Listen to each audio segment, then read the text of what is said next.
Assalamualaikum warahmatullahi wabarakatuh. Syekh Abdul Qadir Al-Jailani adalah salah satu tokoh ulama sufi terbesar dalam sejarah Islam, yang lahir di Jailan pada 1 Ramadan 470 Hijriyah yang bertepatan tahun 1077 Masehi. Waliullah yang bernama lengkap Sayyid Muhyiddin Abu Muhammad Abdul Qadir bin Abi Salih Musa Zangi Dausat Al-Jailani ini wafat di Baghdad pada 11 Rabiul Tsani 561 Hijriyah atau 1166 Masehi. Beliau dikenal luas sebagai pendiri Tarekat Qadiriyah dan sebagai wali yang memiliki banyak karomah. Kisah-kisah karomah beliau yang sering diceritakan oleh para pengikutnya menunjukkan kedekatan beliau dengan Allah. Berikut adalah beberapa kisah karomahnya Syekh Abdul Qadir Al-Jailani. Yang pertama, menghidupkan orang mati. Salah satu kisah karomah yang paling terkenal adalah ketika Syekh Abdul Qadir menghidupkan kembali seorang anak yang telah meninggal. Suatu hari, seorang ibu datang kepada Syekh Abdul Qadir dengan tangisan sedih karena kehilangan anaknya. Anak itu telah meninggal beberapa hari sebelumnya. Ibu tersebut memohon dengan sangat kepada Syekh Abdul Qadir agar anaknya bisa hidup kembali. Dengan penuh kasih sayang dan keimanan yang kuat kepada Allah, Syekh Abdul Qadir berkata kepada wanita itu, "Apakah engkau benar-benar menginginkan anakmu kembali?" Sang ibu mengangguk dengan penuh harap. Kemudian Syekh Abdul Qadir Al-Jailani pergi menuju tempat di mana anak itu dimakamkan. Beliau berdoa kepada Allah dengan penuh khusyuk. Allah mengabulkan doa beliau dan atas izin Allah, anak tersebut hidup kembali dan keluar dari kuburnya dengan sehat. Kejadian ini membuat banyak orang yang menyaksikannya menjadi kagum dan semakin yakin akan keistimewaan Syekh Abdul Qadir sebagai wali Allah. Yang kedua, kisah bertemu dengan perampok di jalan. Kisah ini terjadi ketika Syekh Abdul Qadir masih muda dan sedang melakukan perjalanan menuju Baghdad untuk menuntut ilmu. Dalam perjalanan, beliau bersama rombongan kafilah dihadang oleh sekelompok perampok yang sangat kejam. Para perampok memeriksa satu persatu barang milik para anggota kafilah. Ketika tiba giliran Syekh Abdul Qadir, salah seorang perampok bertanya apakah ia membawa sesuatu yang berharga. Syekh Abdul Qadir yang diajarkan oleh ibunya untuk selalu jujur berkata, "Ya, saya membawa 40 dinar emas yang disimpan oleh ibu saya di dalam baju saya." Para perampok itu tertawa dan tidak percaya bahwa anak muda seperti Syekh Abdul Qadir berani mengatakan yang sebenarnya. Namun, ketika mereka memeriksa baju beliau, mereka menemukan emas tersebut. Kejujuran Syekh Abdul Qadir membuat kepala perampok tersentuh. Dia bertanya mengapa Syekh Abdul Qadir tidak berbohong agar tidak dirampok.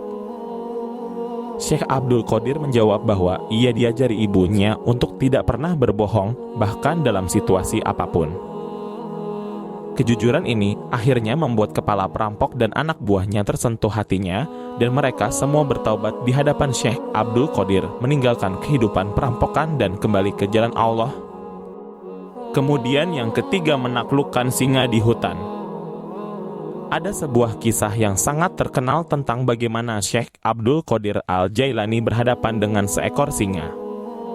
Suatu hari, ketika beliau sedang berjalan melalui hutan yang dipenuhi binatang buas, seekor singa besar tiba-tiba muncul di hadapannya.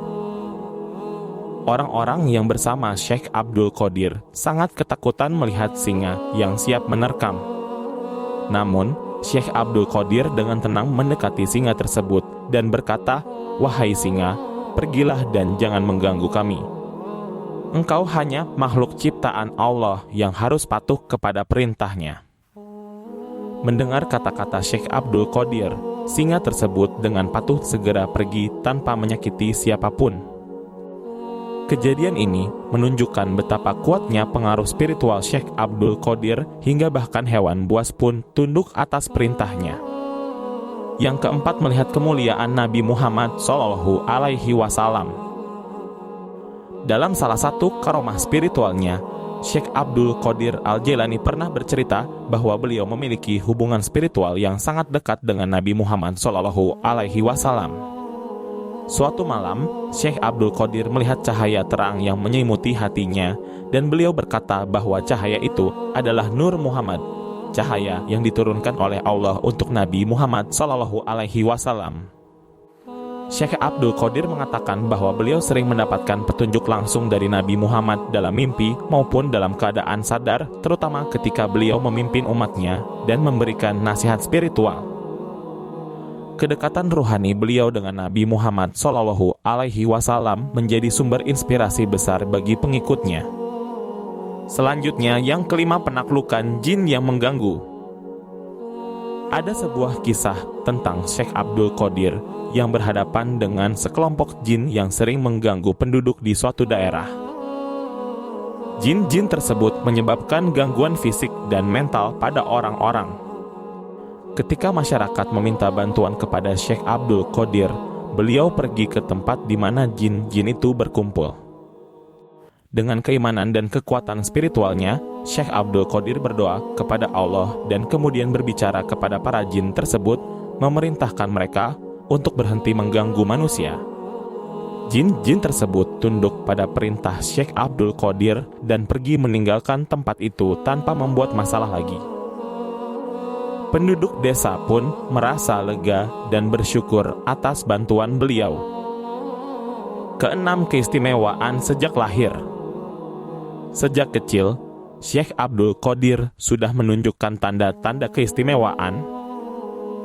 Salah satu kisah yang sering diceritakan adalah bahwa sejak bayi, beliau tidak mau menyusu di siang hari selama bulan Ramadan.